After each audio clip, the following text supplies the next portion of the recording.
মঙ্গলবার মাঝরাতে অন্ধ্রপ্রদেশ উপকূলে আছড়ে পড়ে ঘূর্ণিঝড় মন্থা।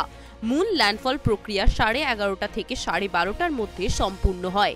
সুপার সাইক্লোন বা প্রবল ঘূর্ণিঝড় হিসাবে দক্ষিণ কাকিনাড়ার কাছে নার্সাপুরে ল্যান্ডফল হয় মন্থার। ল্যান্ডফলের সময় ঘূর্ণিঝড়ের গতিবেগ ছিল সর্বোচ্চ 110 কিলোমিটার। অন্যদিকে ঝড় না হলেও মন্থার প্রভাব পড়েছে পশ্চিমবঙ্গে। সকাল থেকে বৃষ্টি হচ্ছে কলকাতায়। এদিন দক্ষিণবঙ্গের সব জেলায় বজ্রবিদ্যুৎ সহ বৃষ্টি এবং দমকা ঝোড়ো হাওয়ার সম্ভাবনা রয়েছে। ঘূর্ণিঝড়ের অবশিষ্ট অংশ নিম্নচাপ হিসাবে প্রভাব ফেলছে বাংলায়। দক্ষিণের সব জেলায় বজ্রবিদ্যুৎ সহ বৃষ্টির পূর্বাভাস জারি রয়েছে।